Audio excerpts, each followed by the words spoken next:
शिव मंत्र में बड़ी शक्ति है। शम नित्यम सुखमानंदम। शिव में जो सा है, शक्कर का सा, जिसे हम शुद्ध भाषा में कहेंगे तालव्य सकार। 3 सकार होते हैं, दंत, मूर्धन्य और तालव्य।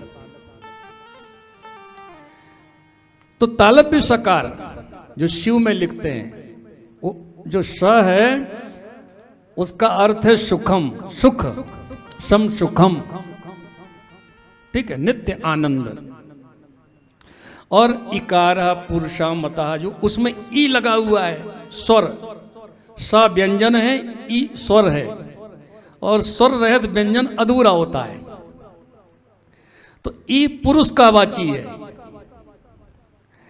तो स का अर्थ हो गया सुख और ई का अर्थ हो गया पुरुष। पुरुष का अर्थ है पूर्णत्वात् पुरुषः। ये पुरुष मतलब ये नहीं पैंट शर्ट पहने हैं कि साहब दाढ़ी मूछ वाले हैं तो पुरुष हो गए। देह दृष्टि से पुरुषत्व तो नहीं, आत्मदृष्टि से। जब आत्मदृष्टि से पुरुषत्व की बात करेंगे तो उसका सम्यक अर्थ समझ लें, पूर्णत्वात् पुरुषः, पुरुष शयनात्मा। सबके हृदय रूपी पुरी में भगवान रहते हैं, इसलिए उन्हें पुरुष कहा जाता है। सबके हृदय में भगवान है ना। अस प्रभु हृदय, रामायण जल्दी समझ में आती ना आपको। अस प्रभु हृदय अछत अभिकारी, ओ सकल जीव जगदीन दुखारी। कस्तूरी कुंडल बसे, मृग ढूंढे बन माही। तैसे घट घट राम हैं, और दुनिया समझे नहीं। अब आप कहोगे साहब ये दोहा कहां से बन गया? चलो रामायण से ले लो ना। जय जय अविनाशी सब घट। मैंने तो नहीं कहा ना पूरा। आप सब सत्संगी हैं, बहुत पढ़ते होंगे रामायण।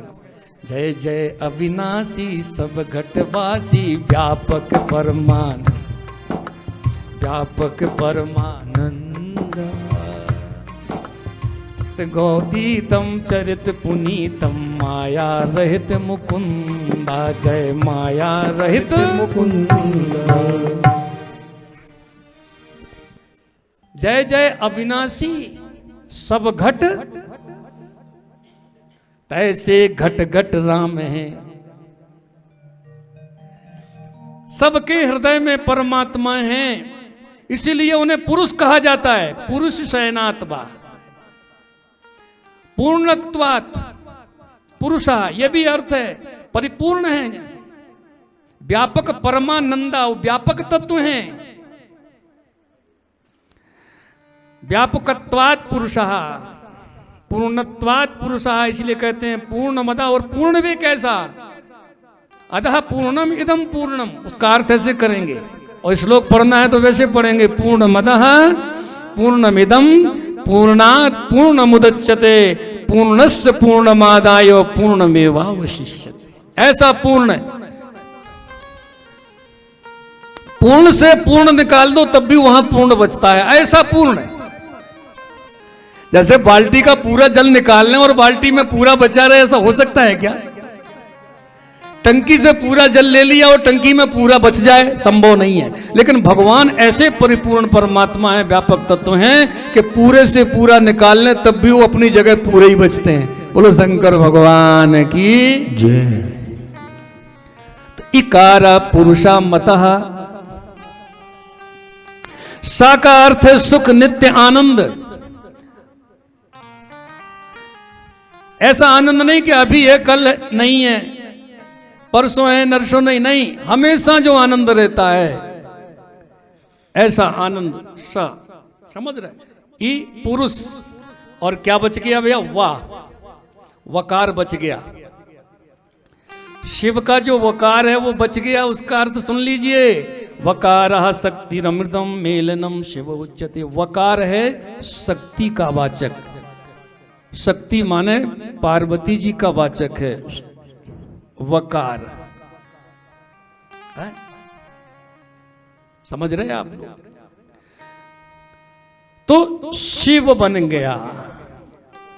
एक शिव शब्द में आपने शिव को भी समझ लिया, सा और ई से शिव को समझा, और वा से किसको समझ लिया? पार्वती जी को। तो शिव में शिव पार्वती का वास है इस अक्षर में, शब्द में, श्री राम।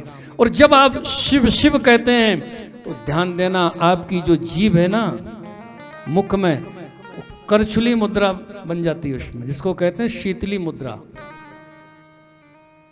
योग में।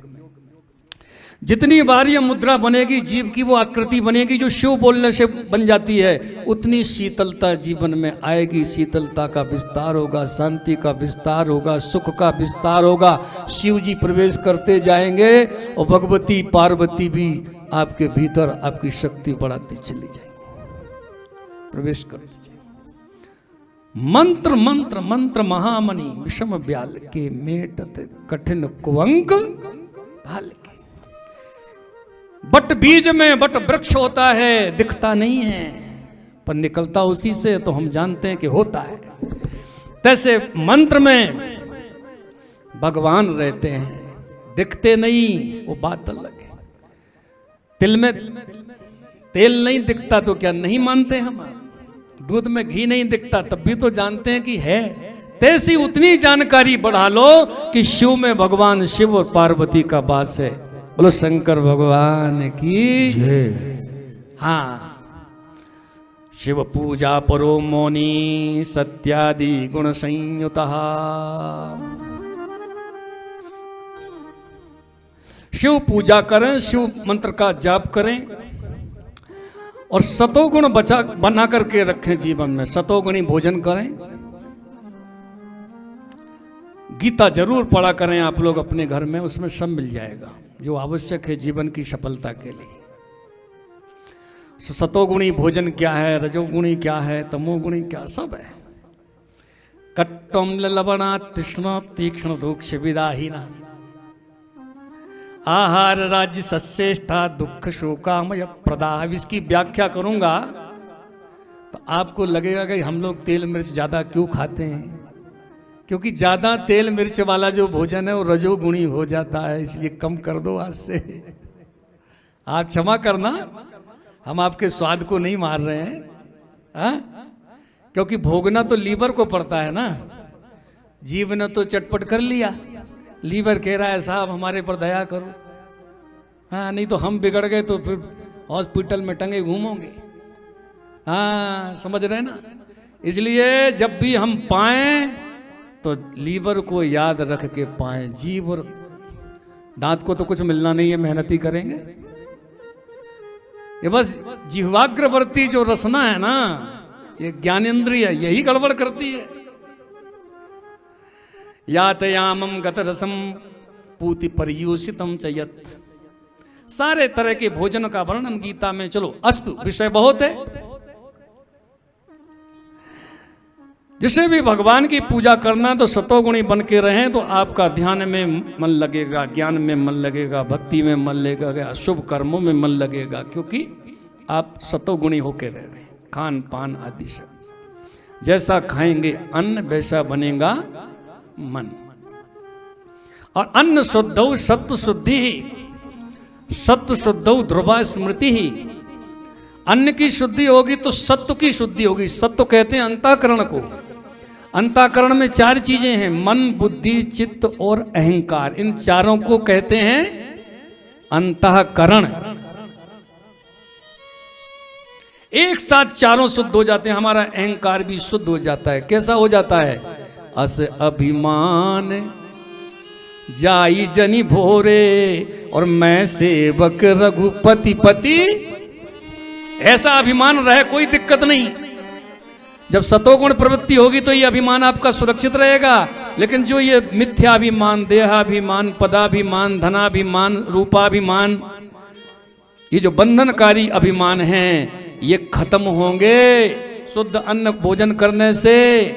मन शुद्ध होगा, बुद्धि शुद्ध होगी, चित्त में जो चिंतन चलता है, मन में जो संकल्प विकल्प होते हैं, बुद्धि में जो विचार शक्ति है, वो सब शुद्ध हो जाएगी।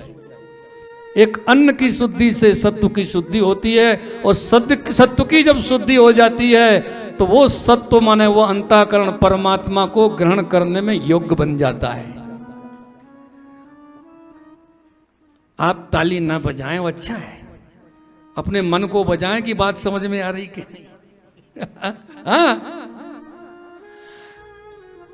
एक अन्न की शुद्धि से सत्व की शुद्धि, और सत्व जब शुद्ध होता है तो परमात्मा का वर्ण करता है। ये बात भगवान स्वयं कहते हैं।